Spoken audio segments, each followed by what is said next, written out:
right. Let's go.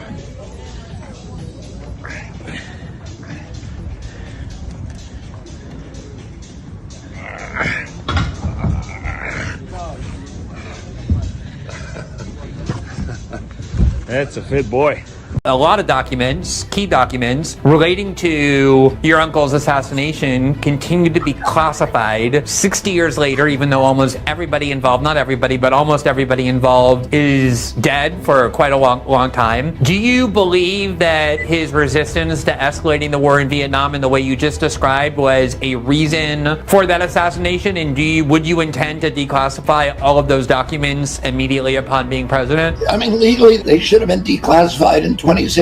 Trump promised he'd do it, and then he never did it. Who knows why he didn't do it? That is a real mystery, because he doesn't like the CIA much, so I don't know why he didn't declassify them. But of course I would declassify them. This is a 60-year-old murder. Why are they still hiding stuff? Why is the institution of the CIA still hiding material on my uncle's death? If you like this video and you want to help me become president of the United States, go to Kennedy24.com and donate now. Do you ever worry that you are actually physically in danger for what you're standing for now?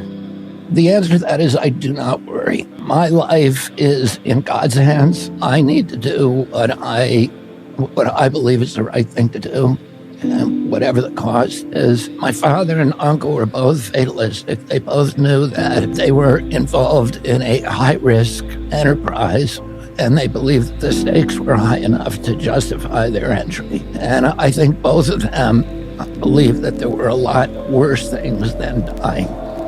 One of the things that would be worse than death would be losing our freedoms and living like slaves. It has been the ambition of every totalitarian regime in the history of mankind to exert total control over every aspect of human behavior, over not only our movements, our transactions, our organization, but also ultimately our speech and our thought and what we read.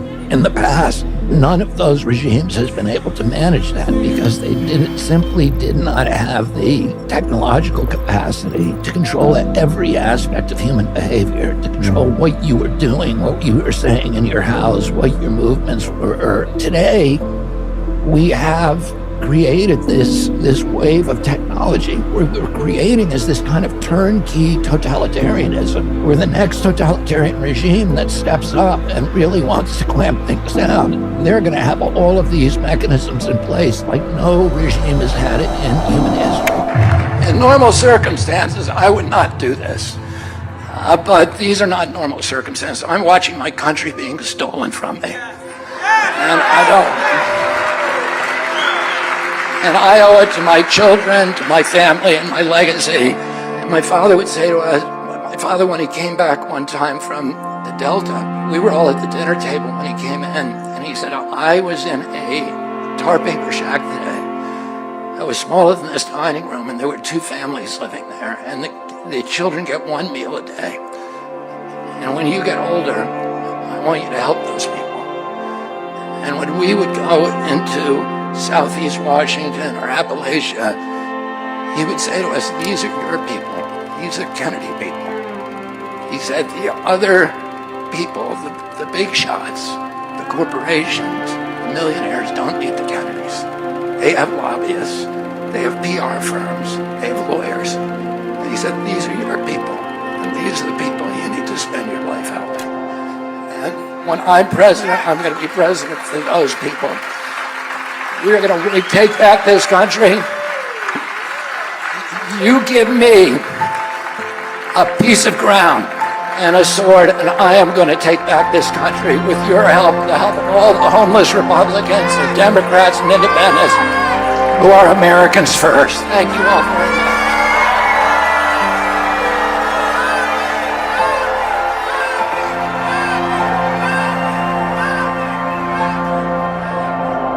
We need a revolution, I would say that, a peaceful revolution, and a revolution that, that brings us back to the values that have been robbed from us over the past 40 years. And that is the most important topic on earth, peace.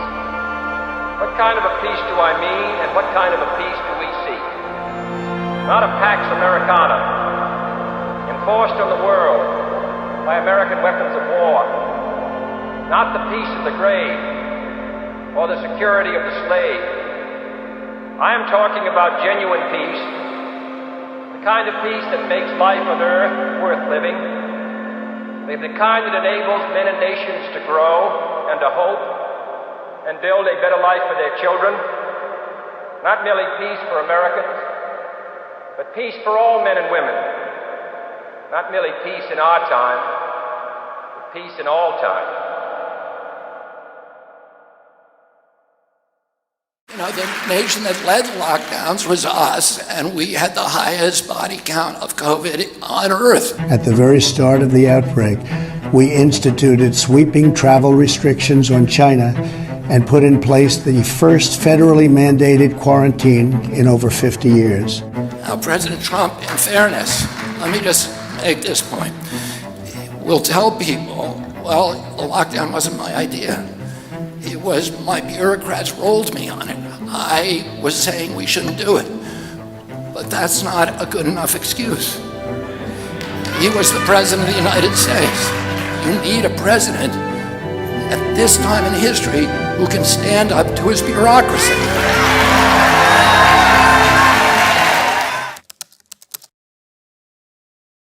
What made you decide to throw your hat in the ring for the presidency at this point? Well, I saw the country going in a direction and my political party going in a direction that was very troubling to me. I felt like the Democrats kind of got derailed and became the party suddenly and mysteriously of war. When they were always skeptical of the military-industrial complex, they became the party of censorship, which is abhorrent to every definition of liberalism. They became the party of fear, which is against our, traditions. It became the party of the neocons, which again was antithetical. It became the party of Wall Street. President Biden has surrounded himself with Wall Street and the party that had forgotten its roots in the middle class of our country and started regarding people, the cops, the firefighters, the union members, the people who were the bedrock of the Democratic Party as deplorables. And then last spring, a pollster who runs one of the biggest polling houses in North America asked to see me, and he sat down with me and showed me the polling results that showed a very clear path that I could have till victory. If you like this video and you want to help me become president of the United States, go to Kennedy24.com and donate now. Let's take up that call from 60 years ago and ask Americans, all of us, to re-examine our attitude. We have been immersed in a foreign policy discourse that is all about adversaries and threats and allies and enemies and domination.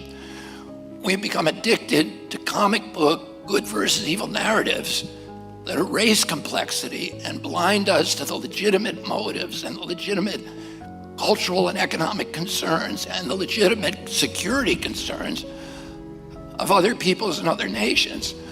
We have internalized and institutionalized a reflex of violence as the response for any and all crises. Everything becomes a war. War on drugs, the war on terror, war on cancer, war on climate change. This way of thinking predisposes us to wage endless wars abroad, wars and coups and bombs and drones and regime change operations and support for paramilitaries and juntas and dictators. None of this has made us safer, and none of it has burnished our leadership or our moral authority. But more importantly, we must ask ourselves, is this really who we are? Is this what we want to be? Is that what Americans' founders envisioned? Is it any wonder that as America has waged violence throughout the world, violence has overtaken us in our own nation? It has not come as an invasion. It has come from within. Our bombs, our drones, our armies are incapable of stopping the gun violence on our streets and schools or domestic violence in our homes Waging endless wars abroad, we have neglected the foundation of our own well-being. We have a decaying economic infrastructure. We have a demoralized people and despairing people. We have toxins in our air and our soil and our water. We have deteriorating mental and physical health. These are the wages of war. What will be?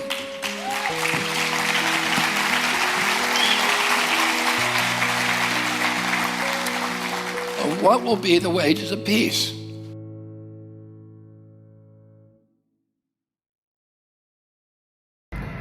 Hey everybody, I'm at the Fairmont Hotel in Santa Monica. These are workers in the hotel on strike now, and they're on strike all over the city. Many of these ladies have worked for this hotel for over 30 years.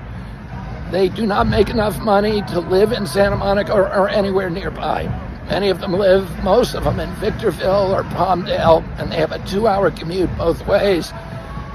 And to save gas, many of them stay in their cars.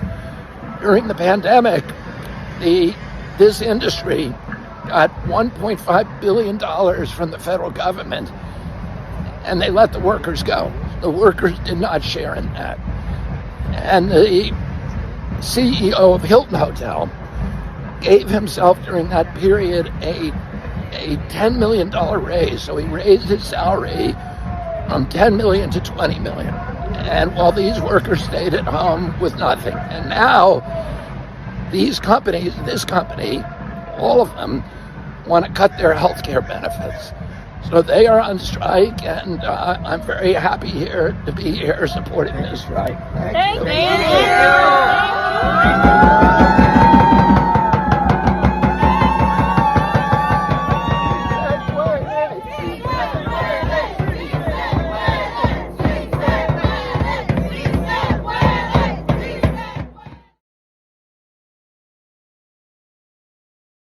And the question now is, are we willing to do anything like that today? Or are we going to remain stuck in a self-righteous story in which America is categorically good and our opponents are irredeemably evil? If we remain stuck there, so will every other nation. It's not only America that's fallen into this simplistic good guy, bad guy thinking. That's the example we've set for everybody in the world. No wonder it's been replicated everywhere, between Israel and Iran, between India and Pakistan, between Shia and Sunni, between Jew and Arab. This tribalistic, us versus them thinking is tearing us apart. These are the wages of war. But when we take the first step toward peace, we will become once again a true world leader, a moral authority.